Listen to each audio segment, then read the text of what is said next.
আরেকটা জিনিস, আমি তো তোমাদের আমি হচ্ছে তোমাদের এখন সলিউশন ক্লাস নিব। তো যা কারো প্রশ্ন থাকলে আমি একবারই সবার শেষে নেবো, ঠিক আছে? তো প্রশ্নগুলো থাকলে লিখে রাখো, হ্যাঁ, প্রশ্ন যার যার যেটা থাকবে সেটা লিখে রাখো, আমি একবারই সবার নেবো।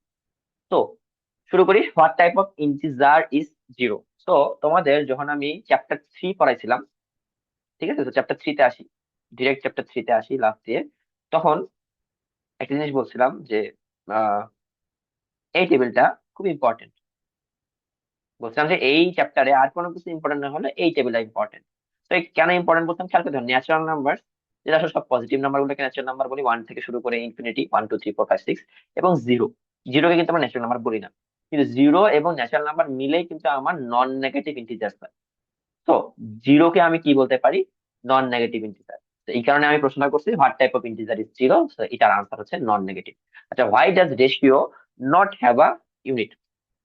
এখান থেকে একটা জিনিস ইংলিশও শিখতে পারবা, তোমার ইংলিশ ভার্সন তোমাদের জন্য আসলে ইজি জিনিসটা, তারপরে বলতেছি যে খেয়াল করে দেখো, হোয়াই ডাজেন্ট হইলে কিন্তু রেশিও হ্যাভ আ ইউনিট হইতো, বাট যখন আমি ডাজ এবং নট আলাদা লিখবো, মাঝখানে কিন্তু আমার প্রোনাউন অর নাউন যেটা থাকবে, মানে বেসিক্যালি সাবজেক্ট যেটা থাকবে, সেটা কিন্তু বুঝবে। ঠিক আছে, তো হোয়াই ডাজ রেশিও এই কারণে হয়েছে। যাই হোক, why does ratio not have a unit? ও আরেকটা জিনিস বলি, এখানে আ হয়েছে বাট পরে তো ইউ আছে। এখানে আ কেন হয়েছে বা এ কেন হয়েছে? কারণ ইউনিট আমরা জানি ইউ অথবা ওয়া থাকলে এর সামনে আর্টিকেল এই বসে, ঠিক আছে, যতই সেটা ভাওয়েল হোক। সো ইউনিট, ইউ উচ্চারণ হচ্ছে, দ্যাটস এখানে এ। So why does ratio does not have a unit? তো রেশিও কেন ইউনিট না, এটা আমি হচ্ছে অলরেডি অনেকবার আলোচনা করছি। সো আমি যদি একটু আনসারে যাই, যেটা ratio has no unit because the same kind of quantities are divided, so their units cancel out, মানে ইউনিট গুলো কাটাকাটি হয়ে যায়, যেটা আমি অলরেডি ক্লাসে ডিসকাস করছি। এরপরে what type of integer is on the left side of the number line? আমরা জানি যে নাম্বার লাইনে হচ্ছে পজিটিভ এবং নেগেটিভ থাকে, মাঝখানে থাকে হচ্ছে জিরো। এইদিকে থাকে হচ্ছে পজিটিভ গুলো, এদিকে থাকে হচ্ছে নেগেটিভ গুলো।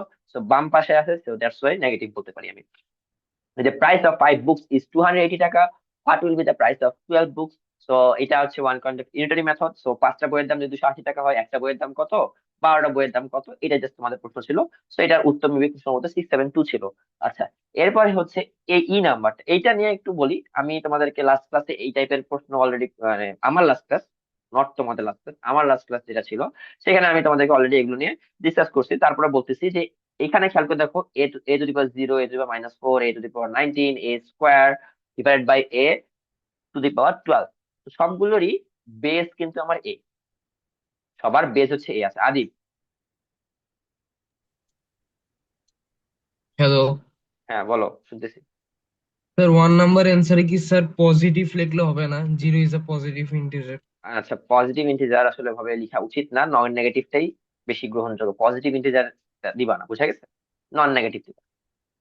পজিটিভ গুলোকে আসলে আমরা ন্যাচারাল হিসেবে ধরি, হ্যাঁ, নন নেগেটিভটাই বেশি গ্রহণযোগ্য। কারণ তুমি পজিটিভ ইন্টিজার বলতে আসলে ওরকম কোনো কোনো কিছু নাই, তুমি নাই বলা ভুল হবে, ভাবে অ্যাকসেপ্ট করবে না। আমরা মুখে মুখে তো বলি পজিটিভ, বুঝতে পারছো? তখন কিন্তু জিরোটা কিন্তু আমাদের মাথায় আসে না। তো চেষ্টা করবো নন নেগেটিভ লেখার, না ঠিক স্যার, আছে? নন নেগেটিভ বলতে গেলে কি তো স্যার এখানে তো হ্যাঁ, পজিটিভই তো পজিটিভই বোঝাচ্ছে। বোঝায়, হ্যাঁ বুঝায়, আমি তোমাকে সেটাই বলতেছি। কিন্তু মনে করো যে বইয়ের ভাষায় যদি তুমি বলতে চাও, সেটাকে আসলে নন নেগেটিভই বলা হয়। নন নেগেটিভ চেষ্টা করবে, আমি বলতেছি না যে মানে ভুল হবে, বাট চেষ্টা করবো নন নেগেটিভ লেখা, বুঝা গেছে? আচ্ছা, A to the power 0, A to the power -4, A to the power 19, A square, A to the power 12, যাই আছে সবগুলোরই আমি দেখতে পাচ্ছি বেজ হচ্ছে এ। সো এ আছে, আমি এ টু দি পাওয়ার 0 মানে জানি যে 1, ওটা আমি আগে বাদ দিলাম। এখন এ টু দি পাওয়ার -4 আছে, লিখলাম -4। এদের সাথে সবকিছু মাল্টিপ্লাইড অবস্থা আছে, তো যেগুলো মাল্টিপ্লাইড অবস্থা থাকে সেগুলো আমরা জানি যে যোগ করতে হয় পাওয়ার গুলো। তো পাওয়ার গুলো যোগ করতেছি। এরপর ডিভাইডেড আছে হচ্ছে 12, সো -12 হচ্ছে। তো এই যে -4 এবং -12 মিলে -16, 19 আর 2 হচ্ছে 21, সো 21 -16 হচ্ছে 5, সো এ টু দি পাওয়ার 5 হবে এটা আনসার। তো এটা গেল। আর সিম্পলিফাই বলতে A plus third bracket B minus second bracket C minus D first bracket E minus F plus G. তো সব ব্র্যাকেট ক্লোজ। তো আমরা নর্মালি সিম্পলিফিকেশন করছি হচ্ছে নাম্বারে, নিউমেরিক্যালস এর। আমরা কখনো ভেরিয়েবলস এর সেরকম সিম্পলিফিকেশন করি নাই। বাট আমি এই ভেরিয়েবলের সিম্পলিফিকেশন দিচ্ছি, তার মানে এই না যে ভিন্ন নিয়ম, নিয়ম সবই সেম। কেন খেয়াল করে দেখো, টি আছে এবং ই এফ জি এর মনে করো যে যে সামেশন অথবা সাবট্রাকশন যাই বলো, এই ক্ষেত্রে হচ্ছে ডি এর সাথে মাল্টিপ্লাইড অবস্থা আছে। কেন? কারণ আমরা জানি যে কোন নাম্বার থেকে লাইক টু দিয়ে ব্র্যাকেট দিয়ে দিলাম ধরো যে 4, তাহলে 2 অফ 4 এরকম বলি না, ব্যাপারটা হচ্ছে D of E minus F plus G, এই টাইপ হবে। তো ডি অফ ই যদি আমি বলি, তাহলে ডি হচ্ছে, তো এই জিনিসটাকে আমি এভাবে লিখতে পারি A plus third bracket B minus second bracket C minus D E, মাইনাসের সামনে এই কারণে মাইনাস ডি থাকতেছে, মাইনাস আছে এফ এর সামনে তো মাইনাসে মাইনাসে প্লাস ডি এফ, আবার মাইনাস প্লাস আছে জি এর সামনে, আবার ডি এর সামনে মাইনাস আছে তো মাইনাস ডিডি। তো এইটা গেল second bracket close third bracket close. তো এখন এইখানকার সামনে মাইনাসের জন্য এখানে হয়ে যাবে আবার প্লাস, এখানে হয়ে যাবে মাইনাস, এখানে হয়ে যাবে প্লাস, সবগুলো মিলে A plus minus C plus D minus D F plus D G হবে, যেটা আসলে আলটিমেট আনসার। সো আমার মনে হয় এটা তোমরা একটু যদি বড় করি, হ্যাঁ আমার মনে হয় এটা তোমরা পেরে গেছো। ঠিক আছে, এটা নিয়ে আই গেস কোনো কোশ্চেন নাই। কোশ্চেন আসতে পারে হলো পরের গুলোতে। দেখো, what is the coefficient of x in 0.5x? তো 0.5x এটা মানে হচ্ছে 0.5 ইন্টু এক্স। তো আমরা জানি যে যে কোনো কিছু যদি হয় হচ্ছে মানে মাল্টিপ্লাইড অবস্থা থাকে যদি ভেরিয়েবলের সাথে, সেটাকে আমরা বলি কোএফিসিয়েন্ট। সো 0.5টা হচ্ছে এক্স এর সাথে মাল্টিপ্লাইড অবস্থায় আছে, that's why I can tell that coefficient of X is 0.5 in 0.5, সেটা আনসার 0.5 হচ্ছে। পরেরটাতে সেম জিনিস, যে মাইনাস টোয়াইস এবিসি, এটাকে আমি লিখতে পারি কি minus 2 into a into B into C. তো এখানে আমি লিখতে পারতেছি, তো দাঁড়াও, হ্যাঁ এখানে আমি লিখতে পারতেছি মাইনাস টুটা হচ্ছে এবিসি এর মানে সাথে মাল্টিপ্লাইড অবস্থা, কিন্তু আমাকে তো বলতে যে বি এরটা বের করতে, আমাকে কিন্তু বলে না এবিসি এর বের করতে। তো যেহেতু বি বের করতে বলছে, বি এর সাথে, বি একটা ভেরিয়েবল, এর সাথে যা যা মাল্টিপ্লাইড অবস্থা আছে সবগুলোই আমার কোএফিসিয়েন্ট হবে। তো that's minus 2 into a into c হয়, যেটাকে আসলে আমি বলতে পারি মাইনাস টোয়াইস এসি। এটা হলো coefficient of b. What is the value of a straight angle? এটা তোমরা জানো 180 degree. What is the sum of a number and its additive inverse? এই জিনিসটা আমি তোমাদেরকে লাস্ট ক্লাসে বলছিলাম। লাস্ট ক্লাস বলতে কিন্তু আমার লাস্ট ক্লাস বুঝাচ্ছি, মানে লাইক 1 উইক আগে।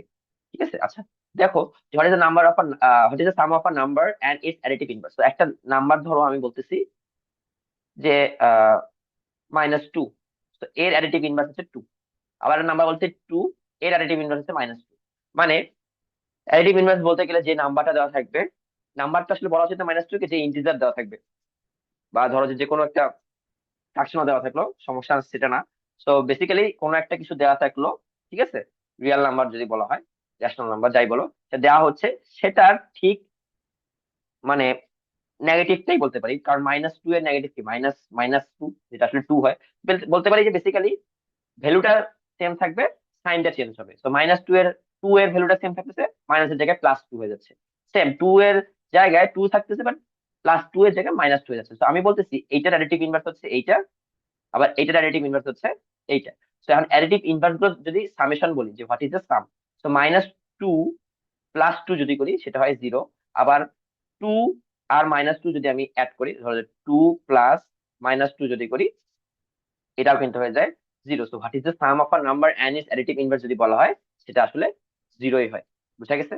দ্যাটস ওয়াই আসলে 0 আনসার। সেটা তুমি যে কোনো নাম্বারে চিন্তা করো, সেই নাম্বারের অ্যাডিটিভ ইনভার্স সবসময় 0ই হবে। আচ্ছা, আর এ যদি -3, এ যদি -2, এ টু দি 5, এ স্কোয়ার, সবগুলো আসলে গুণ অবস্থায় আছে। এদের পাওয়ার গুলো যদি আমি প্লাস করি, প্লাস মাইনাস করে দেখি, তাহলে এ স্কোয়ার হবে, সেটা 2। সো বি নাম্বারটা দেখো তোমাদের এখানকার ডি নাম্বারটার সাথে মিলে, যেটা আসলে 672 টাকাই হবে। তো এটা আসলে ট্রুই হবে। এই যে সি নাম্বারটা আছে, সি নাম্বারটা একটু ভিন্ন। দেখো, the power of u is 2 and the coefficient is -5 in the term -5u square। এটার আগে একটু আমরা ইংলিশ গ্রামার বুঝি। ইংলিশ গ্রামারে হচ্ছে, মনে করো বলতেছি যে he is my brother, he is my friend. তো এই দুটো সেন্টেন্স কে যদি আমরা একসাথে করে শর্ট করতে চাই, তখন আমরা এন্ড ইউজ করি না, use my brother and friend. তো এই হি ইজ মাই পর্যন্ত তো সবকিছু সেম থাকে, তাহলে ব্রাদার এন্ড ফ্রেন্ড দুটো আলাদা জিনিস হয়ে যাচ্ছে। তো জিনিসটা দেখো, যে power of u is 2 and the coefficient is -5। তো বেসিক্যালি ইউ এর যেটা আছে সেটা নিয়ে আলাপ করা হচ্ছে, যে পাওয়ার অফ ইউ হচ্ছে 2, কোফিসিয়েন্ট হচ্ছে ইউ এর হলো -5। ওকে, তো পাওয়ার, ইউ এর পাওয়ার যদি 2 হয়, তাহলে ইউ এরই কোফিসিয়েন্ট হচ্ছে -5। ব্যাপারটা এইটাই হয়েছে in the term -5u square. কিন্তু এখন দেখো -5u স্কোয়ার, আগের মতো করে আমি চিন্তা করি, যে আমি এখানে দেখতে পাচ্ছি ইউ হলো আমার ভেরিয়েবল, যেটা বেস বলতে পারি, সেটার স্কোয়ার হচ্ছে মানে যেটা পাওয়ার হচ্ছে আমি 2। তো আমি বলতে পারি প্রথম পার্টটা ট্রু, বাট পরের পার্টটা হচ্ছে ফলস। কেন? পরের পার্টটা ফলস এই কারণে যে আমি জানি কি -5 u² মানে কি -5 ইন্টু u², এটা তো আমি জানি। সো u² এর কোফিসিয়েন্ট -5, নট ইউ এর কোফিসিয়েন্ট, সো দ্যাটস ওয়াই এটা ফলস। তো ট্রু ফলস এর নিয়ম হচ্ছে অর্ধেক পার্ট সত্য, ধরো যে 99 পার্ট সত্য, 1 পার্ট যদি মিথ্যা হয় পুরোটাই মিথ্যা। 100% ট্রু না হওয়া পর্যন্ত তুমি ট্রু লিখতে পারবে না, ঠিক আছে? ফলস যদি তোমার 99%ই ফলস হয়, 1% যদি ঠিক হয়, তাও তুমি ফলস লিখবা। 99% ট্রু হইলেও 1% ভুল হলেও সেটা ফলসই লিখবা। তো এই ক্ষেত্রে 50-50 হয়ে যাচ্ছে। পাওয়ার অফ ইউ হচ্ছে 2, কোএফিসিয়েন্ট অফ u² হচ্ছে -5, নট কোএফিসিয়েন্ট অফ ইউ হচ্ছে -5। বুঝা গেছে? তো এই কারণে এটা ফলস। আর এলসিএম অফ 10, 20 and 30 is 60 টা ঠিক আছে। -10 -20, এটা হলো মাইনাস মাইনাসে +20 হয়ে যায়। তো -10 +20 হচ্ছে -10 না +10, তো এটাও ফলস। আচ্ছা গেল। এখন আমরা একটু আসি ম্যাথে। বলছে যে a salesman gets 200 টাকা as salary every day and also gets 25% of the product he sold. He got a total salary of 10,200 টাকা in March. What amount of product did he sell? আচ্ছা, প্রশ্নটা করার মানে করছি যেটা, সেটা হলো তোমাদের আগে আসছে, এটা মেবি খুব সম্ভবত, আমার ডেট ইয়ারটা মনে নাই, আহ বেশি দিন আগেরও না। প্রশ্নটা তোমাদের কাইন্ড অফ ক্যারেক্টারি প্রশ্ন থেকে আমার তোলা, বাট একটা জিনিস আমি চেঞ্জ করে দিচ্ছি। ওইখানে হচ্ছে মান্থলি দেওয়া ছিল, বাট আমি মান্থটা উল্লেখ করেছি। মান্থটা উল্লেখ করার মেইন কারণ হচ্ছে মার্চ মাসে 31 দিন আছে, জানুয়ারি মাসে 31 দিন আছে, মে মাসে 31 দিন আছে। তো এখানে অবশ্যই 31 দিনের কাহিনীটা আসবে। আমরা জানি, আমরা লিখি যে উই নো 1 month = 30 days, এটা তুমি জেনুইনলি লিখতে পারবা। বাট যখনই মার্চ মাস বা যে কোনো একটা মাস উল্লেখ করে দেওয়া হচ্ছে যেটা আসলে 31 দিনের, সেখানে তোমাকে অবশ্যই 31 দিনই কাউন্ট করতে হবে। এখন কেউ যদি ফেব্রুয়ারি দেওয়া হয়, ইন ফেব্রুয়ারি দেওয়া হলো, তখন তুমি 28 ডেজ নিবা। বাট যখন দেওয়া থাকবে ইন ফেব্রুয়ারি 2024, 2020 or 2028, যাই বলো, যেটা আসলে lip year, in that case তুমি 29 ডেজ ধরবা। সো আমি প্রশ্নটা সিমিলারই রাখছি, জাস্ট এই জায়গায় ইন মার্চ করে দিছি, 10,000 এর জায়গায় 10,200 করে দিছি। প্রশ্নটা 10,000 দেওয়া যাচ্ছিল, বুঝা গেছে? তো এটাই হলো, আমি চেঞ্জ করে দিছি। তো এইখানে এখন আমি বলি জিনিসটা যে কি কি করতে হবে। এটা করার আগে আমি তোমাকে জিনিসটাকে বুঝাই যে আ সেলসম্যান গেটস 200 টাকা স্যালারি এভরিডে। মানে আমি মনে করো একজন হচ্ছে বিক্রেতা, মুদি দোকানে কাজ করি, আমি প্রতিদিন 200 টাকা করে পাই, আমার ডেইলি ওয়েজ হচ্ছে 200 টাকা। কিন্তু পাশাপাশি আমি 25% of the product E sold এইটা পাই। কেন? ধরো আমি হচ্ছে দোকানে আসি ডেইলি, কাজ করি ডেইলি, এই কারণে আমি 200 টাকা পাচ্ছি। কিন্তু পাশাপাশি আমি হচ্ছে টোটাল যে খরচটা হচ্ছে, আমি টোটাল যে জিনিসগুলো বিক্রি করতেছি, সেই বিক্রি করার 25% টাকা আমি পাই। যেমন ধরো যে আমি আজকে আসছি দোকানে, আমি 200 টাকা পাবো, কিন্তু আজকে সারাদিনে আমি কিছুই বিক্রি করি নাই, জাস্ট 100 টাকার একটা চানাচুর বিক্রি করছি। তাহলে আমি আজকে মালিকের কাছ থেকে কত টাকা নিয়ে যাব? 200 টাকা তো আমি নর্মালি যেটা পাই সেটা পাচ্ছি, এবং জাস্ট 100 টাকা খরচ করার কারণে, মানে 100 টাকা জিনিস বিক্রি করার কারণে 25% পাচ্ছি 100 টাকা। তো 25% 100 টাকার কত? 25 টাকা। তো আমি আজকে হচ্ছে 225 টাকা পাচ্ছি। বা ধরো আজকে আমি ইন টোটাল ধরো যে 1,000 টাকা খরচ করছি, ঠিক আছে, মানে টোটাল 1,000 টাকা জিনিস বিক্রি করছি। তো আজকে আমি 200 টাকা, নর্মাল 200 টাকা তো পাচ্ছি, বাট পাশাপাশি আমি 1,000 টাকা 25% পাবো, কারণ আমি 1,000 টাকা প্রোডাক্ট সেল করছি।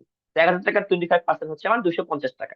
তো আমি 200 টাকা পাচ্ছি, প্লাস 250 টাকা পাচ্ছি, মানে আজকে আমি 450 টাকা পাচ্ছি। তো ব্যাপারটা হচ্ছে এরকম যে সে প্রতিদিন হচ্ছে 200 টাকা করে পাচ্ছে, এবং পাশাপাশি যেই প্রোডাক্ট গুলো সেল করতেছে তার 25% টাকা সে পাবে। তো এখন আমি এই ম্যাথটা দেখো, সলভে যাই ডিরেক্ট। যে আমি তো 200 টাকা করে পাচ্ছিলাম ডেইলি, যেটা হচ্ছে আমার হাজিরা টাইপ বলতে পারি। তো ডেইলি স্যালারি হচ্ছে আমার 200 টাকা। তারপর we know March has 31 days. তো ডেইলি যে 200 টাকার স্যালারি, সেটা হচ্ছে আমার 6,200 টাকা হচ্ছে।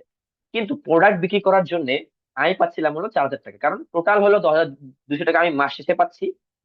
আমি হচ্ছে হাজিরা টাইপ বললাম, এই জিনিসটা হচ্ছে হাজিরা। হাজিরা দেওয়ার কারণে হচ্ছে 6,200 টাকা পাচ্ছি। তাহলে 4,000 টাকা হচ্ছে আমার প্রোডাক্ট বিক্রি করার পরে পাচ্ছি। 4,000 টাকা আমি হচ্ছে প্রোডাক্ট বিক্রি করার পরেই পাচ্ছি। সো এই যে 4,000 টাকা, এই 4,000 টাকাটা কি? 4,000 টাকাটা হচ্ছে প্রোডাক্ট বিক্রি করার পরে পরে যে 25%, মানে যে প্রোডাক্ট, যত টাকার প্রোডাক্ট আমি বিক্রি করতেছি তার 25%। তাহলে আমি যদি বলি যে এক্স টাকা হচ্ছে আমি প্রোডাক্ট বিক্রি করতেছি, তাহলে 4 25% হচ্ছে আমার 4,000 টাকা, তাহলে 25% অফ এক্স, এটাই তো হচ্ছে আমার 4,000 টাকা, তাই না? সেই কারণে লিখছি যে 25% অফ এক্স হচ্ছে 4,000 টাকা, তাহলে এক্স হবে হচ্ছে ক্যালকুলেশন করলে 16,000, যেটা আসলে তো the amount of product he sold is টাকা 16,000।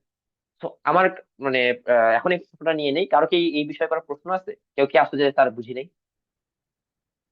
আমি মনে হয় ভালোভাবে বোঝানোর চেষ্টা করছি, বুঝতে পারছো কিনা বলো। কেউ আসলে যে বুঝো নাই?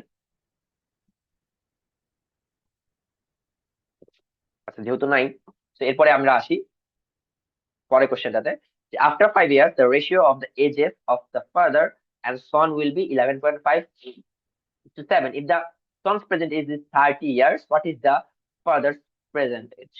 আচ্ছা, 5 বছর পরে আমার ফাদার এবং সনের রেশিও দেওয়া আছে, কিন্তু সনের প্রেজেন্ট এজের আহ ইয়েটা দেওয়া আছে, 30 ইয়ার্স দেওয়া আছে, তাহলে ফাদারের প্রেজেন্ট এজ কত এটা নির্ণয় করতে বলছে। এখন রেশিও দেওয়া আছে আমার 5 বছর পরে, কিন্তু আমার তো সনের এজ আছে প্রেজেন্ট এজ, আমার তো 5 বছর পরে কোনো রেশিও দেওয়া মানে কোনো ভ্যালু দেওয়া নেই। তো এখন আমাকে যেহেতু প্রেজেন্ট এজ দেওয়া আছে, তাহলে আমি 5 বছর পরে ওর এজ কত হবে সেটা তো বের করতে পারি। তো সেটাই করছি, খেয়াল করে দেখো যে given sons present age 30 years আর এদের রেশিও হচ্ছে এরকম। So after 5 years the age of son will be 35 years. So আমাকে একটা কোয়ান্টিটির ভ্যালু দেওয়া আছে, আমি একটা রেশিও পাচ্ছি। তো যখন রেশিও প্লাস হচ্ছে কোয়ান্টিটির ভ্যালু দেওয়া থাকে, তখন আমরা কি জানি, তখন আমরা আরেকটা কোয়ান্টিটি ভ্যালু বের করতে পারি। তো যেহেতু আমরা ফাদারের এজ বের করব, ফাদারের কোয়ান্টিটি বের করব, ফাদারের কোয়ান্টিটির সাথে আমার কোন পার্টটুকু যায়, 11.5 যায় না, কারণ দেখো এখানে ফাদার ইস টু সন বলছে, তো 11.5 হচ্ছে ফাদার। তো আমি জানি যে যারটা বের করবো তারটা থাকবে উপরে। তো যারটা বের করতেছি 11.5 এর মানে ফাদারের বের করতেছি, তো 11.5 উপরে, যার সাথে কম্পেয়ার করতেছি সেটা থাকবে নিচে, এবং ওর বয়সটা দেওয়া আছে। ওর যদি অন্য কোনো কিছু দেওয়া থাকতো, মানে আমরা যদি বয়সের জায়গায় অন্য কিছু বের করতাম, তাহলে অন্য কিছু দেওয়া থাকতো। তো যেহেতু সনের রেশিও নিচে, মানে সনের মানে রেশিওর মধ্যে যে সনের কোয়ান্টিটি আছে সেটা হলো 7, সেটা আছে নিচে আছে, এবং সনের 5 বছর পরে তার এজ দেওয়া আছে 35। তো দ্যাটস কাটাকাটি করলে 57.5 ইয়ার্স পাচ্ছি। এখন অন্য জায়গায় কথাটা, সেটা হলো যে 57.5 ইয়ার্স, যেটা তো আফটার 5 ইয়ার্স ফাদার এজ, এখন আমার প্রেজেন্ট এজ লাগবে। তো যেহেতু প্রেজেন্ট এজ বের করতে হবে, তাহলে 5 বছর পরের যে এজটা আছে সেটাকে আমি যদি এখন প্রেজেন্ট এজ হিসাবে করি, তাহলে আমার -5 করতে হবে। তো -5 করে আমি পাচ্ছি 52.5 ইয়ার্স। তো এটা হলো আমার প্রশ্ন। আই গেস এটা পাঁচশো সবাই। 5 নাম্বারটাতে আসি। 5 নাম্বার হচ্ছে আ hotel has 70 days of food for 1,000 people. After 10 days, another 200 people arrive at the hotel. How many days will the food stored in the hotel last for 50 people? আচ্ছা, এটা একটু বুঝি। দেখো, how many days will the food store in the hotel last for 50 people, এটা কিন্তু বুঝাইছে যে আমার 10 দিনের কাহিনীটা বাদে, মানে ফার্স্ট সেন্টেন্স ওয়াইজ, ঠিক আছে, যে হোটেল আর 70 days of food for 1,000 people, how many days will the food store in the hotel last for 50 people. কারণ 10 জনের যেটা আসছে, 10 দিন পর যেটা আসছে সেটার কাহিনী হচ্ছে পরে। বাট এই যে যেটা আছে 50 জন আসছে, খাবার যেটা আছে সেটা তো 70 জনের, তাহলে 50 জন কতটুকু খাবে, এটাই জাস্ট প্রশ্ন করা হয়েছে। তো এটা জাস্ট নর্মাল ইউনিটারি মেথড ছিল।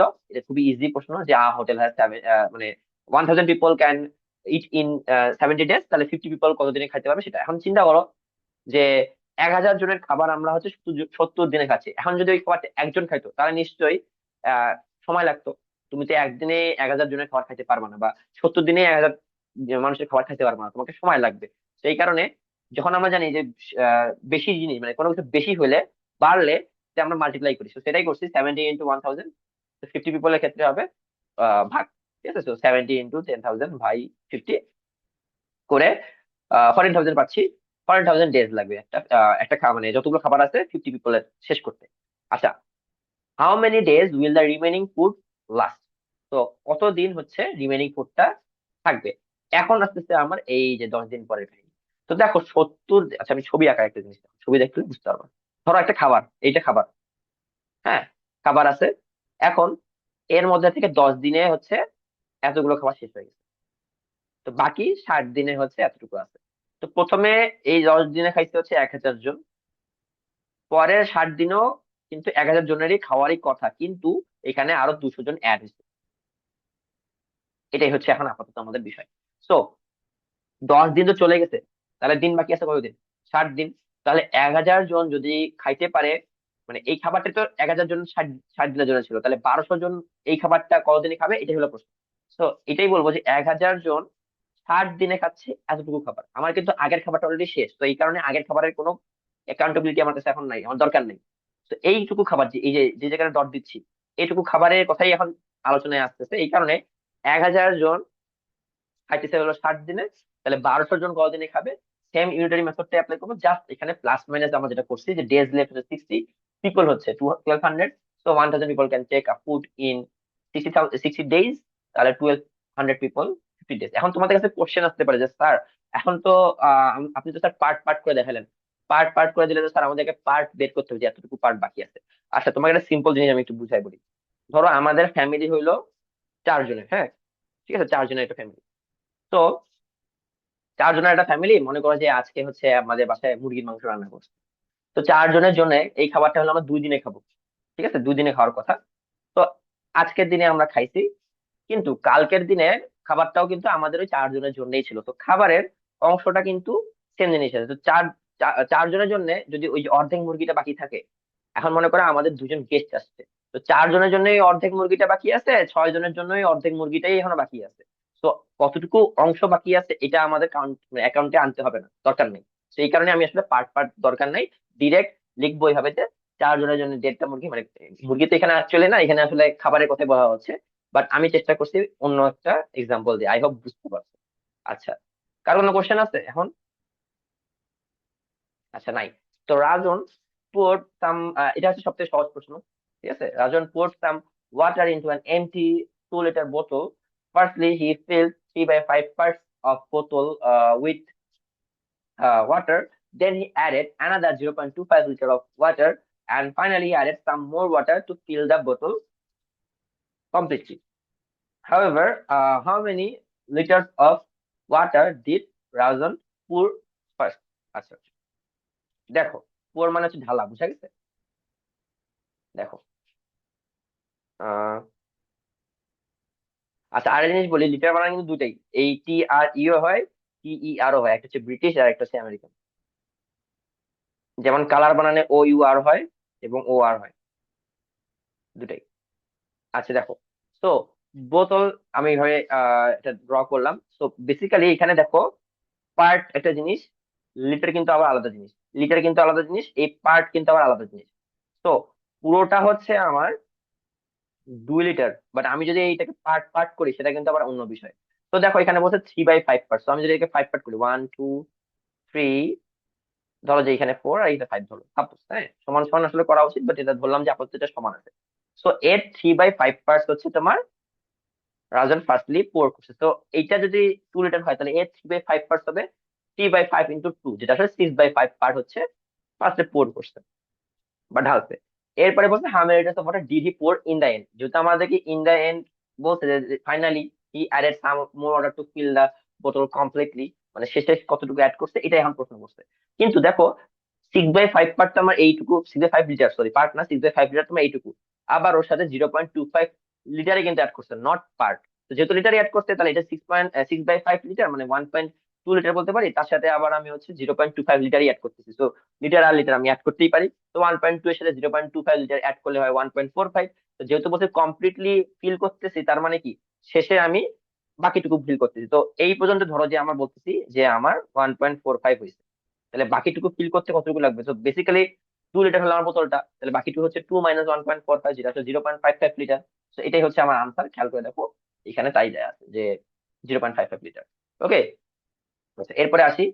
The runs scored in each over of 20 overs in a cricket match are given below. So 5, 8, 12, 7, 4, 10, 9, 6, 11, 8, 5, 7, 10, 6, 9, 7, 11, 8, 5, 9, এগুলো 20টা দেওয়া আছে, 20 ওভারের রান। তো আমাকে বলতে মিডিয়ান বের করতে। তো মিডিয়ান বের করতে গেলে আমরা হচ্ছে অ্যারেঞ্জিং ইন অ্যাসেন্ডিং অর্ডার বলতে পারি। ঠিক আছে, অ্যাসেন্ডিং অর্ডার কেন করতেছি, ডিসেন্ডিং অর্ডার কেন করতেছি এটা একটু বলি। আমরা সবসময় ছোট থেকে কি করে আসি, যখন আমার কেবল আমি নাম্বার শিখছি, আমি পড়ছি হবে 1 2 3 4 5 6 7, আমি কিন্তু উল্টা দিক দিয়ে পড়িনি যে 7 6 5 4 3 2 1, এভাবে পড়িনি। তো এখন তো নাম্বার গুলো ছোট আসার জন্য ইজি হচ্ছে, ধরো যে তোমাকে এখন দিল যে 22 23, এটা সেটা দিয়ে দিল। ওই ক্ষেত্রে উল্টা দিক দিয়ে আসতে গেলে আমাদের কিন্তু একটু সময় লাগবে, খুঁজতে খুঁজতেও সময় লাগবে, দেন চিন্তা করতে, লাইক 23 পরে কি 22, ওগুলো যদি চিন্তা করতে একটু সময় লাগে। তো এই কারণে অ্যাসেন্ডিং অর্ডার চেষ্টা করো, যখন তোমাদেরকে বলে দিবে অ্যাসেন্ডিং অর্ডার ডিসেন্ডিং অর্ডার, দেন তুমি করতেছো। বাট জেনারেলি যদি তোমাকে রিঅ্যারেঞ্জ করতে বলা হয় বা অ্যারেঞ্জ করতে বলা হয়, মানে জাস্ট অ্যারেঞ্জ করে কোনো কিছু করতে হয়, লাইক মিডিয়ান বের করতে বলছে, এখানে তো বলা নাই যে হচ্ছে তোমাকে অ্যাসেন্ডিং অর্ডারে অ্যারেঞ্জ করতে হবে অথবা ডিসেন্ডিং অর্ডারে অ্যারেঞ্জ করতে হবে, জাস্ট মিডিয়ান বের করতে বলছে। তো মিডিয়ান বের করতে গেলে তো আমরা জানি যে অ্যারেঞ্জ করতে হয়, তো এই অ্যারেঞ্জমেন্টটা অ্যাসেন্ডিং অর্ডারে করার চেষ্টা করবা, নট ডিসেন্ডিং অর্ডারে। সময় বাঁচবে তোমার, মানে কাজ তাড়াতাড়ি করতে পারবা, অন্য জায়গায় সময় দিতে পারবা। তো অ্যাসেন্ডিং অর্ডার হচ্ছে অ্যারেঞ্জ করতেছি, আমি সবগুলো অ্যারেঞ্জ করলাম। তো আমাকে প্রথমেই বলে দেওয়া ছিল যে এখানে কয়টা ভ্যালু আছে, 20 ওভারের প্রতিটা রান আছে, তো আমাকে আলাদা আলাদা করে কাউন্ট করতে হবে না আসলে কতগুলো আছে ভ্যালু। তো 20 ওভার এর কথা বলে দেওয়া হচ্ছে, রান দেওয়া আছে 20 ওভারে কত রান হয়েছে। তো আমি বলতে পারি আমার ডেটা দেওয়া আছে 20টা, ঠিক আছে। তো ফর 20 ভ্যালুস, যেটা আসলে ইভেন নাম্বার, আমরা জানি যে ইভেন নাম্বারের জন্য আলাদা ফর্মুলা, অড নাম্বারের জন্য আলাদা ফর্মুলা। তো ইভেন নাম্বারের ফর্মুলা হচ্ছে এটা, সেই ফর্মুলা অনুযায়ী আমি পাচ্ছি 8, ঠিক আছে। আচ্ছা, এরপরে বলতে determine the mode and mean of the data. So mode হচ্ছে আমি জানি যে যতগুলো আছে, তো এখানে আমি দেখতে পাচ্ছি যে 5 আছে 3টা, 7 আছে 3টা, 8 আছে 3টা, 9 আছে 3টা। সো এই কারণে 4টে অ্যান্সার হবে, বুঝা গেছে। আচ্ছা, এরপরে আসি। এরপরে বলছে যে মিন বের করতে। সো মিন মানে বেসিক্যালি এভারেজ। সো এভারেজ হচ্ছে sum of all values divide by number of values আর কি। So sum of all values হচ্ছে 157, নাম্বার অফ ভ্যালুস হচ্ছে 20, সো আলটিমেটলি হচ্ছে 7.85 হচ্ছে, ঠিক আছে, মিন। আচ্ছা, এরপরে হচ্ছে কোশ্চেন আছে হচ্ছে আমার parallel lines, complementary angle, supplementary angles, সেখানে কমপ্লিমেন্টারি অ্যাঙ্গেলস হওয়া উচিত। Okay, adjacent angle, vertically opposite angle, এটাও আসলে অ্যাঙ্গেলসই হওয়া উচিত, ঠিক আছে। আচ্ছা, তো গেল এই যে পাঁচটার যে আমার ইয়ে দেওয়া আছে, সেটা আমার ইনশাল্লাহ এখানে সবকিছু দেওয়া আছে, যে প্যারালাল লাইন্স, কমপ্লিমেন্টারি অ্যাঙ্গেলস, দেন হচ্ছে সাপ্লিমেন্টারি অ্যাঙ্গেলস, সবগুলো দেয়া আছে। তো এগুলো দেখলেই পারো, এগুলো বইয়ের পড়া। তো আমি এখানে সময় নষ্ট না করি। এরপরে আসে হচ্ছে 9 নম্বরে, যে এ ইকুয়ালস টু এত, বি ইকুয়ালস টু এত, সি ইকুয়ালস টু এত। তো find the value of 6a - 4b + 7c। তো এর ভ্যালু দেয়া আছে। 6a বেসিক্যালি হবে এই এর সাথে 6 মাল্টিপ্লাই, মানে এর যে টার্ম গুলো আছে সবগুলো সাথে 6 মাল্টিপ্লাই করতে হবে। 4b আছে, তো বি এর প্রতিটা টার্মের সাথে 4 মাল্টিপ্লাই করতে হবে।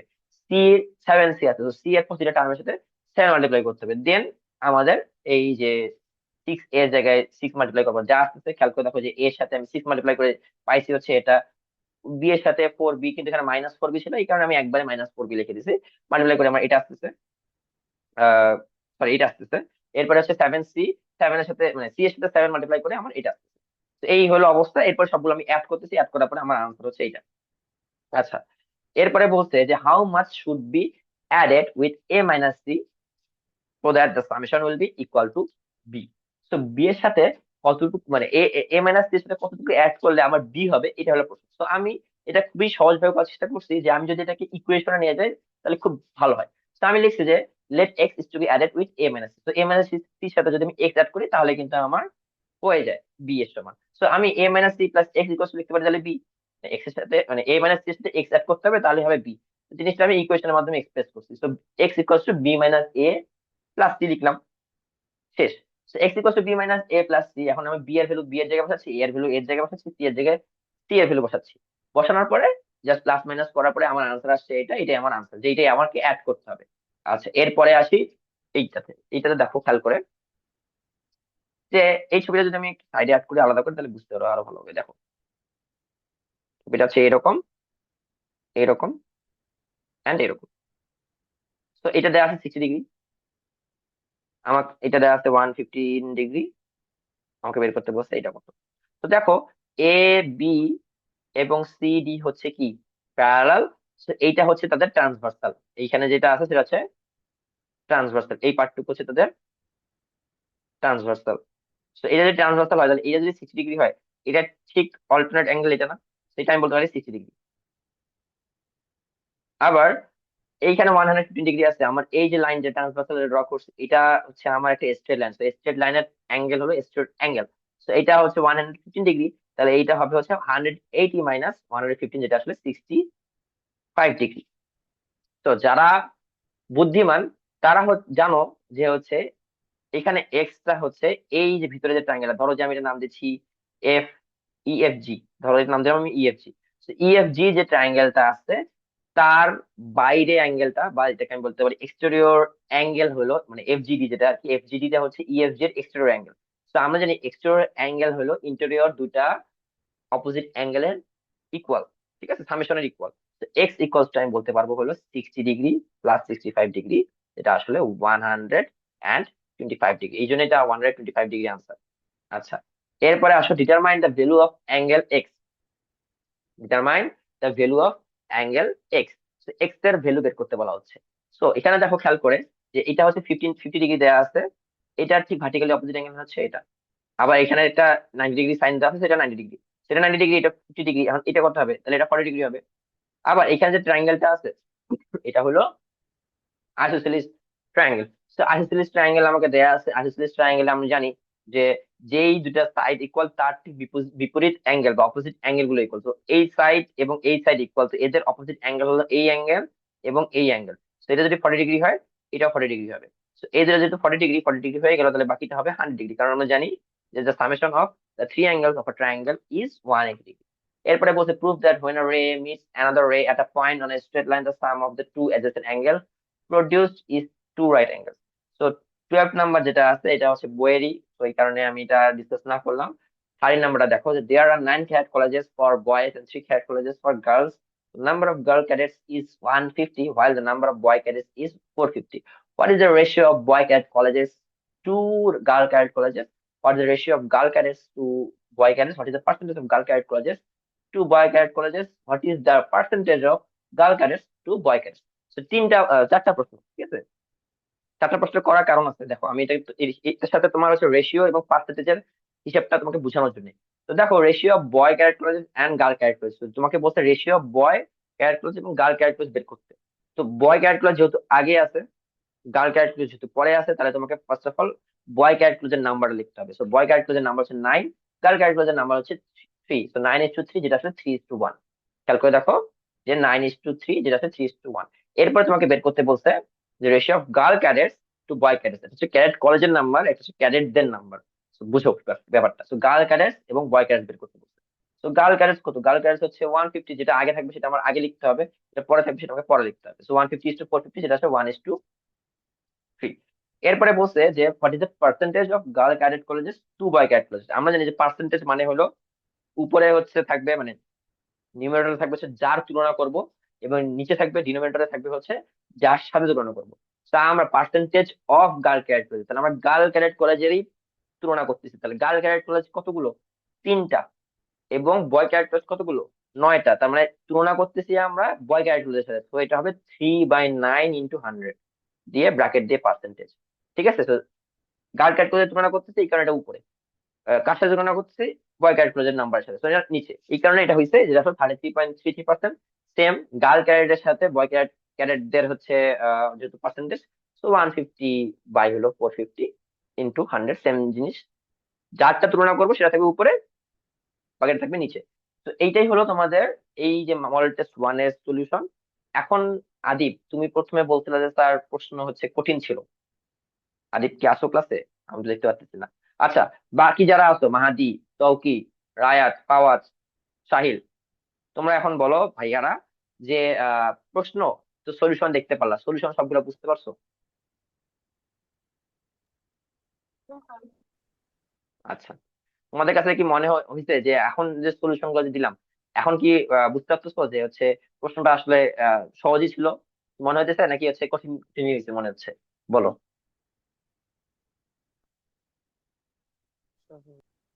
সহজ। আচ্ছা, তাহলে এখন আমাদের সমস্যা হচ্ছে প্রশ্ন বোঝাটা। ঠিক আছে? আমি বলি শোনো, আমি ক্যাট করে চান্স পাওয়ার পিছে বড় কয়েকটা কারণ আছে। আহ, সেটা প্রথমে বলি। আমি হচ্ছে কোনো ম্যাথ বাকি রাখি নাই। মানে যখন আমি ইয়ে করতেছিলাম, ক্যাট কোচিং করতেছিলাম, এক কথায় এটা হচ্ছে 2015 সালের কাহিনী। আমি যদি 2016 সালে ক্যাট করে চান্স পেয়েছি, 2015, আজ থেকে 10 বছর আগে। আজ থেকে 10 বছর, মনে হচ্ছে সেদিনে করতেছিলাম। যাই হোক, আজ থেকে 10 বছর আগে আমি যখন প্র্যাকটিস করতেছিলাম, ওই সময় আমি বইয়ের সবগুলোই করছি। ওকে, বইয়ের কোনো কিছু বাদ দেই নাই, বইয়ের সবগুলোই করছি। এরপরে আমি যখন শুরু করি হচ্ছে ক্লাস 7 এর বই, দেন হচ্ছে একটু এক্সটার্নাল কিছু, সবগুলোই আমি করছি। করার পরে আমি মোটামুটি আয়ত্তে নিয়ে আসি। তো তোমাদের ক্যালকুলেটর ভালো করার সুযোগ হচ্ছে জিনিসগুলো বেশি করে প্র্যাকটিস করবা, আয়ত্তে আনবা। তো বেশি করে প্র্যাকটিস করলে প্রশ্নগুলো তো তুমি দেখতে পাচ্ছ, কোশ্চেন গুলো তোমার দেখা হচ্ছে যে একবার আমি কোশ্চেন সবগুলো দেখতেছি। তুমি যখন সবগুলো কোশ্চেন একবার করে দেখতেছো, যখন জিনিসটা বুঝে ফেলতেছো যে প্রশ্নটা এরকম হলে উত্তরটা এরকম হবে, তখন দেখবা যে তোমার প্রশ্নগুলো সহজ লাগছে।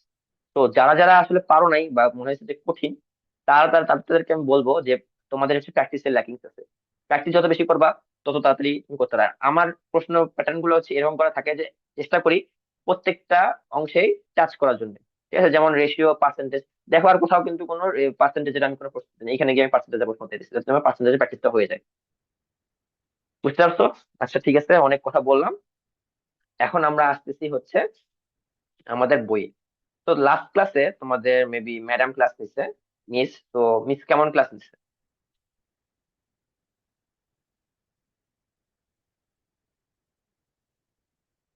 কারো কোনো সে নাই? আচ্ছা, আমার একটু খালি বলো যে কতটুকু পর্যন্ত পড়িয়েছে। আমি তো শুনেছি যে 6.2 তে সে গিয়েছে, তাই না হ্যাঁ, মাহাদি? 6.1 শেষ করেছি। হ্যাঁ, 6.2 পর্যন্ত গিয়েছে, তাই তো? আচ্ছা। আচ্ছা, আমি একটু 6.2 এর কিছু জিনিস একটু বলতে চাই। ঠিক আছে। আহ একটু সেখানে আসি আমি। 6.1 শেষ, 6.2 তে আসি। আচ্ছা দেখো, 6.2, 6.2 তে ধরো আমি বলতেছি যে এখানে আমার ট্রায়াঙ্গেল দেয়া আছে। ট্রায়াঙ্গেলের ট্রাই, ট্রাই মানে কি? থ্রি। থ্রি বলতে পারি। অ্যাঙ্গেল, তো তিনটা অ্যাঙ্গেল যার থাকবে সেটাকে আমি বলতে পারি ট্রায়াঙ্গেল। তো তিনটা অ্যাঙ্গেল ড্র করতে আমার তিনটা সাইড লাগতেছে, তিনটা লাইন সেগমেন্ট লাগতেছে। তো এটাই হচ্ছে triangle is a figure closed by three line segment. তো তিনটা লাইন সেগমেন্ট মিলে যেই আমার ফিগার, সেটাকে আমি বলতে পারি ট্রায়াঙ্গেল। তো এই কারণে ট্রায়াঙ্গেল নাম হয়েছে। এখন আমি তোমাদেরকে ট্রায়াঙ্গেলটা আবার কেন পড়াচ্ছি এটা একটু বলি। ট্রায়াঙ্গেল দেখে মনে হচ্ছে সহজ, বাট আমি একটু কঠিন এর দিকেই যাব। ঠিক আছে, কঠিন করে পড়াই। ট্রায়াঙ্গেল হচ্ছে সাইড দিয়ে হচ্ছে তিন প্রকার। ঠিক আছে, অ্যাকর্ডিং টু সাইড বা in respect of side there are three types of triangle. একটা হলো আইসোসেলিস, একটা হলো ইকুইলেটারাল, একটা হলো স্ক্যালিন। তো ইকুইলেটারাল ট্রায়াঙ্গেলে আমরা জানি যে ইচ সাইড ইকুয়াল, সবগুলো সাইড গুলো ইকুয়াল। যে an equal triangle is a triangle of equal side, মানে তিনটা সাইড ইকুয়াল। আইসোসেলিস ট্রায়াঙ্গেলে তিনটা সাইডের মধ্যে দুইটা সাইড ইকুয়াল, একটা সাইড আনইকুয়াল, মানে আর দুটোর সাথে মিলে না। হতে পারে সেটা বড়, হতে পারে সেটা ছোট। ঠিক আছে। স্কেলেন ট্রায়াঙ্গেল হচ্ছে তিনটা সাইডের একটাও মিলবে না। কিন্তু আমি একটা আইসোসেলিস ট্রায়াঙ্গেলে একটু সময় দিব। কেন সময় দিব সেটা একটু দেখো। তোমাদের এই প্রশ্নটাই দেখো, এই কোশ্চেনটাই দেখো। যে এখানে কিন্তু আমি একটা আইসোসেলিস ট্রায়াঙ্গেল আছে, এটা একটু রিমুভ করি। এটা কিন্তু আমি আইসোসেলিস ট্রায়াঙ্গেল দিচ্ছি, এন্ড বলতে পারো এটা ইজিয়েস্ট আইসোসেলিস ট্রায়াঙ্গেল দিচ্ছি। আমি যদি এই কোশ্চেনটাই ফলো করি, দেখো এই জায়গায় যে এইটা আমি 40 ডিগ্রি পাইছিলাম। কিভাবে পাইছিলাম? ক্যালকুলেশন করে তো 40 ডিগ্রি পাইছি। এবং এইখানে আমার এই দুটো ইকুয়াল দেওয়া ছিল। তো আইসোসেলিস ট্রায়াঙ্গেলের রুল হচ্ছে যে দুটা, সরি এটা না, যে দুটো সাইড হচ্ছে আমার ইকুয়াল, তার ঠিক অপোজিট দুটো অ্যাঙ্গেলস ইকুয়াল। আবার বলতেছি, যে দুটো সাইড ইকুয়াল, সাইড এই একটা সাইড, এই একটা সাইড, এদের ঠিক অপোজিট অ্যাঙ্গেলস হচ্ছে ইকুয়াল। তো ধরো এবিসি আমি নাম দিয়েছি এবিসি। তো এসি সাইড যেটা আছে এর ঠিক অপোজিট অ্যাঙ্গেল হচ্ছে এটা, এবং এবি যে সাইডটা আছে এর ঠিক অপোজিট অ্যাঙ্গেল হচ্ছে এটা। তো যেহেতু এই দুটো সাইড ইকুয়াল, তার ঠিক বিপরীত অ্যাঙ্গেল বা অপোজিট অ্যাঙ্গেল গুলো ইকুয়াল, তাহলে এটা যদি 40 ডিগ্রি হয়, এটাও 40 ডিগ্রি হবে। And আমরা জানি যে তিনটা অ্যাঙ্গেলের সামেশন হচ্ছে 180 ডিগ্রি। তো এটা যদি 40, এটা 40 হলে এটা হবে 100 ডিগ্রি। আচ্ছা, এখন ধরো আমি এই ছবিটাকে চেঞ্জ করে দিচ্ছি এরকম করে। মাহাদি ভাই একটু মনোযোগ দাও। মাহাদি বিন মুস্তফা একটু মনোযোগ দাও। দেখো যে এইখানে আমি বলতেছি এটা 40 ডিগ্রি। ঠিক আছে, ধরো এখন আমি বলতেছি এই দুটো ইকুয়াল। তাহলে এখন বলো যে এটা যদি 40 ডিগ্রি হয়, এটাও কি আমার তাহলে 40 ডিগ্রি হবে? আমরা এটা ভুল করে থাকি বেশিরভাগ সময়। ঠিক আছে, কেন ভুল করে থাকি? কারণ আমরা ভাবি যে সবসময় হচ্ছে এই দুটো ইকুয়াল হয়, নিচের দুটো সাইড মানে নিচের দুটো অ্যাঙ্গেলে ইকুয়াল হয়, উপরেরটা আলাদা হয়। এটা কিন্তু ভুল ধারণা। কেন ভুল ধারণা? দেখো আমি বলছি যে যে যে দুটো সাইড ইকুয়াল, আমার এবিসি নাম আবার দিচ্ছি। এই ক্ষেত্রে আমার এবি এবং বিসি সমান। তো এবি এবং বিসি, এবি এর অপোজিট অ্যাঙ্গেল হচ্ছে এটা, বিসি এর অপোজিট অ্যাঙ্গেল হচ্ছে এইটা। তাহলে এই দুটো অ্যাঙ্গেল হবে তখন ইকুয়াল, নট এই দুটো অ্যাঙ্গেল। তো এই দুটো অ্যাঙ্গেল ইকুয়াল হলে আমার এটা যদি 40 ডিগ্রি হয়, তাহলে আমার এই দুটো অ্যাঙ্গেলের ভ্যালু কত এটা বের করতে হবে। এখন আমি তো জানি না কিভাবে হবে, কারণ এটা এটা কারোর সাথে এই 40 ডিগ্রি কারোর সাথে মিলতেছে না।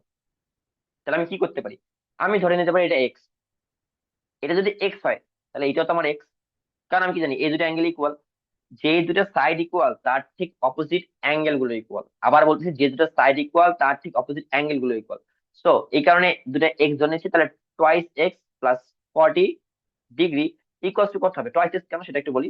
আমি জানি তিনটা অ্যাঙ্গেলের সামেশন হলো 180 ডিগ্রি, তাহলে এটা এক্স হলে এটাও এক্স। আর এটা 40 ডিগ্রি, যোগ করলাম, এটা হচ্ছে 180 ডিগ্রি। তাহলে twice x plus 40 degree equals to 180 degree. তাহলে টোয়াইস এক্স ইকুয়ালস টু হচ্ছে 140 ডিগ্রি। কেন? এই 40টাকে ওপাশে পাঠিয়ে দাও, মাইনাস হয়ে যাবে 180 থেকে, মাইনাস করলে 140 ডিগ্রি হচ্ছে। তাহলে এক্স এর ভ্যালু হচ্ছে 140 ডিগ্রি ডিভাইডেড বাই এক্স, যেটা আসলে সরি ডিভাইডেড বাই 2, যেটা আসলে 70 ডিগ্রি। তো এইটা হবে 70 ডিগ্রি, এইটাও হবে 70 ডিগ্রি। তো বুঝতে পারছো? এখন মনে করো আমি আর একটা প্রশ্ন দিচ্ছি, ধরো এইটা 40 ডিগ্রি বললাম এবং এই দুটো ইকুয়াল বললাম, এখন কি হবে? এখন আমি বলতেছি এই দুটো ইকুয়াল, তাহলে এইটার অপোজিট অ্যাঙ্গেল হলো এইটা, আবার এইটার অপোজিট অ্যাঙ্গেল হলো এইটা। যে দুটো সাইড ইকুয়াল তার ঠিক অপোজিট অ্যাঙ্গেল গুলো এখন ইকুয়াল বলবো। তাহলে এইটার অপোজিট অ্যাঙ্গেল 40 ডিগ্রি অলরেডি বলে দেওয়া হচ্ছে, এটা ইকুয়াল, তাহলে এইটা 40 ডিগ্রি পাইছি, তাহলে এইটার অপোজিট অ্যাঙ্গেল যদি এটা হয় তাহলে এটা 40 ডিগ্রি, তখন এইটা হবে আমার 100 ডিগ্রি। তো এটাই হলো আমার পার্থক্য।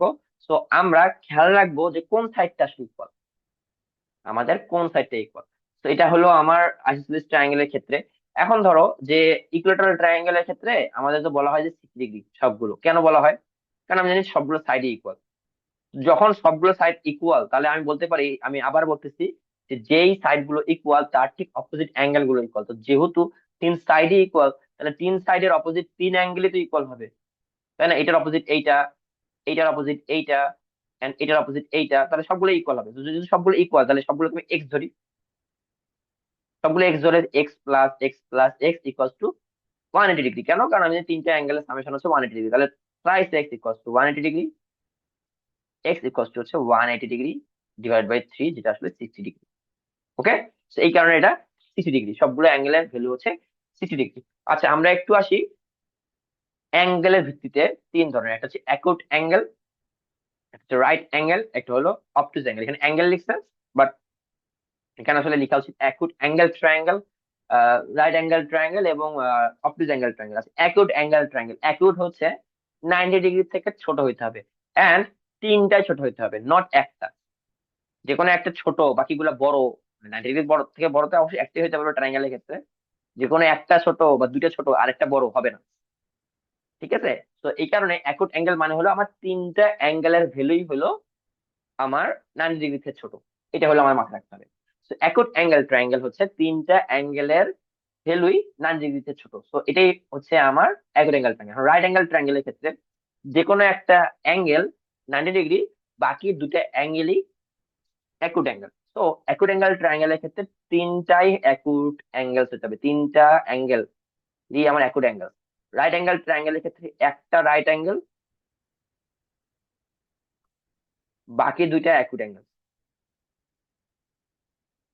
এন্ড আচ্ছা অ্যাঙ্গেল, সরি, এন্ড বাকি যেটা আছে অবটুজ অ্যাঙ্গেল ট্রায়াঙ্গেল, এখানে হচ্ছে একটা অবটুজ অ্যাঙ্গেল, বাকি দুইটা অ্যাকুট অ্যাঙ্গেল। বুঝা গেছে? এটা হলো obtuse angle triangle. So right angle triangle, obtuse angle triangle আর হচ্ছে acute angle triangle, I hope বুঝতে পারছো। আমরা একটু যাবো কোয়াড্রিলেটারালে। কোয়াড, কোয়াড মানে হচ্ছে চার, ঠিক আছে? তো ল্যাটারাল মানে হচ্ছে সাইড বলতে পারি। তো কোয়াড্রিলেটারাল হচ্ছে যেই ফিগারটা চারটা লাইন সেগমেন্ট, 4 লাইন সেগমেন্ট দিয়ে তৈরি। সো কোয়াড্রিলেটারাল আমাদের বইয়ে, এই বইয়ে দেওয়া আছে চার ধরনের, একটা মানে আপাতত চার ধরনের, বাট আসলে চার ধরনের না, বই অনুযায়ী চার ধরনের এখানে। তো প্যারালোগ্রাম, প্যারালোগ্রাম কি? প্যারালোগ্রাম হচ্ছে অপোজিট অ্যাঙ্গেল, হচ্ছে opposite opposite side. Opposite side কাকে বলে? এই সাইডের অপোজিট সাইড হচ্ছে এই সাইড, এই সাইডের অপোজিট সাইড হচ্ছে এই সাইড, বাট এই সাইড এবং এই সাইড হচ্ছে অ্যাডজাসেন্ট সাইড। ঠিক আছে? সো অপোজিট সাইডস হচ্ছে equal and parallel, and opposite angles হচ্ছে ইকুয়াল। এই অ্যাঙ্গেলের অপোজিট অ্যাঙ্গেল হচ্ছে এই অ্যাঙ্গেল, এবং এই অ্যাঙ্গেলের অপোজিট অ্যাঙ্গেল হচ্ছে এই অ্যাঙ্গেল। যেটা বড় করে দিচ্ছি সেই বড় দুইটা সমান আর ছোট দুটা সমান। সো এ এবং সি সমান, বি এবং ডি সমান অ্যাঙ্গেল গুলো। সো প্যারালোগ্রাম হচ্ছে এটা। এখন আমি যদি যাই রম্বাসের ক্ষেত্রে, রম্বাসও ওয়ান কাইন্ড অফ প্যারালোগ্রাম। কেন ওয়ান কাইন্ড অফ প্যারালোগ্রাম? কারণ আমরা প্যারালোগ্রামে কি পড়ছি, যে নাম্বার ওয়ান হতে হবে অপোজিট সাইডস গুলো প্যারালাল এন্ড ইকুয়াল, যেটা রম্বাসের ক্ষেত্রে খাটতেছে সেটা হইলো, এন্ড অপোজিট অ্যাঙ্গেলস ইকুয়াল, যেটা রম্বাসের ক্ষেত্রে খাটতেছে। রম্বাস এই কারণে ওয়ান কাইন্ড অফ প্যারালোগ্রাম, ঠিক আছে। কিন্তু রম্বাসের ক্ষেত্রে আরেকটা জিনিস যেটা আছে সেটা হলো যে চারটা সাইড ইকুয়াল হতে হবে। তো রম্বাসের ক্ষেত্রে এক্সট্রা যে পয়েন্টটা আসতেছে সেটাতে ফোর সাইড ইকুয়াল হতে হবে। তো প্যারালোগ্রামে দুইটা তো মেনটেন করতেছে, এক্সট্রা করে ফোর সাইড ইকুয়াল হতে হবে। তো এই কারণে রম্বাসকে এক ধরনের প্যারালোগ্রাম বলা হয় উইথ ইকুয়াল সাইড, ঠিক আছে। আচ্ছা, এখন আমরা একটু আসি রেক্ট্যাঙ্গেলের ক্ষেত্রে। আর rectangle is a parallelogram with one right angle. আচ্ছা, রেক্ট্যাঙ্গেল হচ্ছে ওয়ান কাইন্ড অফ প্যারালোগ্রাম, আবারও বলছি কেন, কারণ আমরা একটু আগে দেখলাম যে রেক্ট্যাঙ্গেলের ক্ষেত্রে, প্যারালোগ্রামের ক্ষেত্রে কি ছিল, অপোজিট সাইডস আর ইকুয়াল, যেটা রেক্ট্যাঙ্গেলের ক্ষেত্রেও খাটতেছে। অপোজিট অ্যাঙ্গেলস আর ইকুয়াল, কারণ প্রতিটাই হলো 90 ডিগ্রি। কিন্তু এখানে আমার যে ডায়াগোনাল গুলো আছে ডায়াগোনাল গুলো ইকুয়াল, রেক্ট্যাঙ্গেলের ডায়াগোনাল গুলো ইকুয়াল। আচ্ছা, রম্বাসের ক্ষেত্রে একটা জিনিস আমি মিস করে গেছি, ভুলে গেছিলাম যে আমাদের যে একটা ডায়াগোনাল আরেকটা ডায়াগোনালকে যে জায়গায় কোয়েনসাইড করতেছে, যে জায়গায় বাইসেক্ট করতেছে এক কথায়, সেখানে আমাদের 90 ডিগ্রি তৈরি হবে, বুঝা গেছে। এখানে মেবি সম্ভবত আহ দেয়া আছে, এই diagonal AC and BD bisect each other at O, measure the angles separator and see it that each of them is a right angle. So তারা একে অপরকে বাইসেক্ট করে 90 ডিগ্রিতে, ঠিক আছে। এটা তুমি রম্বাসের ক্ষেত্রে বলতে পারো। রেক্ট্যাঙ্গেলের ক্ষেত্রেও তাই, রেক্ট্যাঙ্গেলও একে অপরকে আসলে বাইসেক্ট করে, কিন্তু এর সবগুলো সাইড কিন্তু ইকুয়াল না। So rectangle is not a rhombus, but rectangle is a parallelogram, এটা আমি বলতে পারি। স্কোয়ারে আসো, স্কোয়ার একটা জিনিস খেয়াল করে দেখো, স্কোয়ার ইজ এ রেক্ট্যাঙ্গেল বলে দেওয়া হচ্ছে এখানে, আবার স্কোয়ার ইজ এ প্যারালোগ্রাম বলা হচ্ছে, আবার স্কোয়ার ইজ আ রম্বাস কোথায়, এই যে স্কোয়ার ইজ আ রম্বাস। তো এক কথায় স্কোয়ার হচ্ছে রেক্ট্যাঙ্গল হতে পারে, প্যারালোগ্রাম হতে পারে, রম্বাস হতে পারে। কেন, দেখো, প্যারালোগ্রাম হতে গেলে কি হতে হবে, opposite sides are equal, opposite sides are equal and parallel, opposite angles are equal. So rhombus স্কোয়ারের অপোজিট সাইড গুলো তো ইকুয়াল, এটা তো আমি জানি, কারণ প্রতিটা সাইডই আসলে ইকুয়াল। প্যারালোগ্রাম হইলো অপোজিট অ্যাঙ্গেল গুলো ইকুয়াল, আমি জানি প্রতিটা 90 ডিগ্রি, তো এমনি অপোজিট অ্যাঙ্গেল গুলো এমনি ইকুয়াল হচ্ছে। আচ্ছা, এখন রেক্ট্যাঙ্গেলে আসো। রেক্ট্যাঙ্গেলের নিয়ম কি ছিল, রেক্ট্যাঙ্গেলের নিয়ম হচ্ছে যে রেক্ট্যাঙ্গেলের প্রতিটা অ্যাঙ্গেল হলো 90 ডিগ্রি, স্কোয়ারের প্রতিটা অ্যাঙ্গেল হলো 90 ডিগ্রি, এবং রেক্ট্যাঙ্গেলের তোমার হচ্ছে ডায়াগোনাল গুলো ইকুয়াল, স্কোয়ারেরও ডায়াগোনাল গুলো ইকুয়াল। সো এটা রেক্ট্যাঙ্গেলও হইতেছে। তো রেক্ট্যাঙ্গেল প্যারাগ্রাম বুঝলাম। আর রম্বাস কেমন, রম্বাসের নিয়ম হচ্ছে যে চারটা সাইডে ইকুয়াল হতে হবে, প্যারাগ্রাম হতে হবে প্লাস চারটা সাইড ইকুয়াল হতে হবে। এটা তো এমনি প্যারাগ্রাম হয়েছেই, চারটা সাইড ইকুয়াল হতে হবে, এন্ড স্কোয়ারের চারটা সাইডই আসলে ইকুয়াল, এটা ক্রস না হয়ে সবগুলো আসলে টিকি দিতে পারতাম আমি, ঠিক আছে। তো এই কারণে স্কোয়ার হচ্ছে একাধারে রেক্ট্যাঙ্গেল, প্যারালোগ্রাম, রম্বাস, কিন্তু রম্বাস আবার স্কোয়ার না, রেক্ট্যাঙ্গেল আবার স্কোয়ার না। তো এখানে একটা কথা আছে, একটা ফ্যাক্ট হচ্ছে যে square is a rectangle, but rectangles দেওয়া উচিত না, rectangle isn't a square, এটা হলো নিয়ম, ঠিক আছে। স্কোয়ার কে তুমি রেক্টাঙ্গেল বলতে পারবা, বাট রেক্টাঙ্গেল কে তুমি স্কোয়ার বলতে পারবা না, কারণ রেক্টাঙ্গেলের চার সাইড ইকুয়াল না, স্কোয়ার চার সাইড ইকুয়াল। তো এই হলো আমাদের square, rectangle, parallelogram, rhombus, isosceles triangle, equilateral triangle, scalene triangle, acute angle triangle, right angle triangle, obtuse angle triangle. So square triangle cover হয়ে গেছে। 6.2 এক্সারসাইজ আমরা নেক্সট ক্লাসে শুরু করব ইনশাল্লাহ। এই পর্যন্ত থাকুক। কারো কোনো কোশ্চেন আছে আজকের ক্লাসে, ক্লাস নিয়ে কারো কোনো কোশ্চেন, এনিওয়ান?